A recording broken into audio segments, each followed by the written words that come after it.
हाँ तो दोस्तों इस वीडियो के अंदर हम BLS ई सर्विसेज के आईपीओ के बारे में बात करेंगे और जानेंगे कि इस आईपीओ के अंदर आपको कितना लिस्टिंग गेन मिल सकता है और आपको इस आईपीओ के अंदर अप्लाई करना चाहिए या नहीं। चलिए शुरू करते हैं।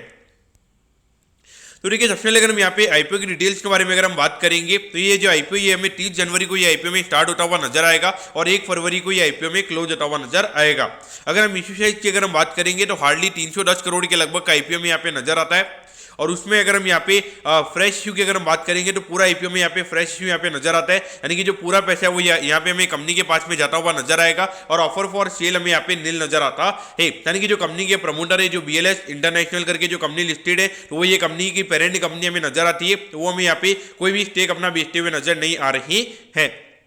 अब अगर हम इसके अलावा प्राइस बैंड के बारे में अगर हम बात करेंगे तो देखिए लगभग 135 के कट ऑफ प्राइस पे ये कंपनी हमें यहाँ पे शेयर देती हुई नजर आ रही है। 108 शेयर्स का हमें यहाँ पे लॉट नजर आता है, यानी कि लगभग आई थिंक 14,500 रुपये आपको यहाँ पे एक लॉट को अप्लाई करने के लिए लगने वाले हैं।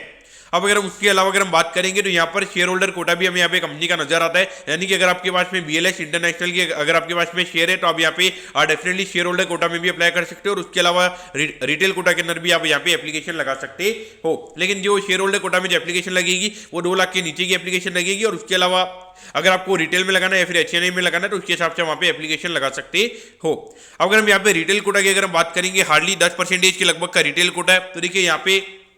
लगभग 10% का शेयर होल्डर कोटा है। तो उसके बाद में अगर हम देखेंगे तो हार्डली 28-29 करोड़ के लगभग का ही हमें यहाँ पे रिटेल कोटा नजर आता है। तो डेफिनेटली अगर आप देखोगे लगभग अगर 3,000 करोड़ की डिमांड भी अगर हमें ये आईपीओ के अंदर देखने को मिलती है तो डेफिनेटली ये आईपीओ जो है ये लगभग हमें यहाँ पे 100 टाइम्स आईपीओ में रिटेल कोटा के अंदर चक्कर होता हुआ नजर आएगा। और अगर हम अभी ग्रे मार्केट की अगर हम प्रीमियम की अगर हम बात करेंगे लगभग 60% का ग्रे मार्केट का प्रीमियम अभी नजर आता है, यानी कि लगभग 80 रुपये पर शेयर का ग्रे मार्केट का प्रीमियम हमें अभी ट्रेड होता हुआ नजर आ रहा है। तो इसके हिसाब से अगर आप देखोगे इतना ज्यादा प्रीमियम है डेफिनेटली वहाँ पे जो पब्लिक की डिमांड रहेगी वो काफी ज्यादा रहेगी, तो यहाँ पे जो अलॉटमेंट के चांसेस रहने वाले वो कहीं ना कहीं यहाँ पे काफी ज्यादा कम रहने वाली हैं। अब अगर हम इसके अलावा कुछ फंडामेंटल्स के बारे में अगर हम बात करेंगे तो देखिए जो बड़े बड़े बैंक्स होते हैं खास करके इंडिया में जो बड़े बैंक्स है वो हमें यहाँ पे मेन यहाँ पे कंपनी के कस्टमर्स नजर आते हैं, तो उन्हें यहाँ पे जो बिजनेस से रिलेटेड यहाँ पे जो ई सर्विसेज होती है वो ये कंपनी हमें प्रोवाइड करवाती हुई नजर आती है।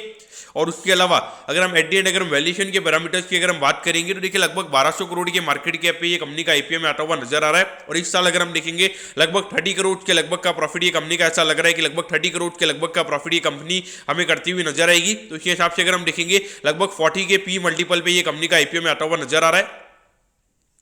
तो इसके हिसाब से अगर हम यहाँ पे कंपनी को अगर हम ये मान के चलते कि लगभग 60% के प्रीमियम पे हमें ये कंपनी लिस्ट होती हुई नजर आएगी, यानी कि अगर बाई चांस 60-70% के प्रीमियम पे अगर ये कंपनी लिस्ट होती है यानी कि लिस्टिंग के लगभग 2,000 करोड़ के लगभग का मार्केट कैप ये कंपनी का होता हुआ हमें नजर आएगा। तो देखिए अगर ये कंपनी 30 करोड़ के लगभग का अर्निंग अगर ये साल में करती है तो यानी कि लगभग अगर हम वैल्यूएशन की अगर हम बात करेंगे लगभग 65 से 70 टाइम्स के वैल्यूएशन पे ये कंपनी का आईपीओ में आता हुआ नजर आ रहा है, यानी कि ये जब कंपनी लिस्ट होगी जब 65 टाइम्स के पी रेशियो पे ये कंपनी हमें ट्रेड होती हुई नजर आएगी। तो देखिए डेफिनेटली अगर हम देखेंगे अर्निंग वाइज अगर हम बात करेंगे कंपनी की ग्रोथ वाइज अगर हम बात करेंगे ग्रोथ कंपनी की अच्छी है, लगभग 30-40% से यहाँ पे प्रॉफिटेबिलिटी कंपनी की हमें ग्रोथ हुई नजर आ रही है। कंपनी छोटी है, ज्यादा इतना टाइम नहीं हुआ है, तो पॉइंट ऑफ व्यू से देखा जाए तो डेफिनेटली मेरे ख्याल से long term point of view से भी यहाँ पर आप अप्लाई कर सकते हो और लिस्टिंग के लिए डेफिनेटली आपको यहाँ पर अप्लाई करना चाहिए। मुझे लगता है कि लगभग यहाँ पे भले ग्रे मार्केट अभी 60% के लगभग का प्रीमियम दिखा रहा है, अगर मार्केट में सारी चीजें ज़्यादा अनसर्टिनिटी अगर मार्केट में नहीं आती तो मुझे लगता है कि लगभग 100% के लगभग के प्रीमियम पे ये आईपीओ में खुलता हुआ नजर आ सकता है। और अगर बाई चांस मार्केट में कोई अनसर्टिनिटी भी आती है तो भी मुझे लगता है कि 15 से 20% के लगभग की लिस्टिंग हमें यहाँ पे होती हुई नजर आएगी। तो डेफिनेटली लिस्टिंग इनके लिए आपको यहाँ पे डेफिनेटली अप्लाई करना चाहिए। तो दोस्तों मैं कहता हूँ कि BLS ई सर्विसेज के आईपीओ के बारे में आपको सब कुछ समझ में आ गया होगा। अगर आपकी कोई भी क्वेरीज है आप कमेंट कीजिए, मैं जरूर आपके कमेंट पर रिप्लाई करूंगा। ओके दोस्तों, thank you, have a nice day.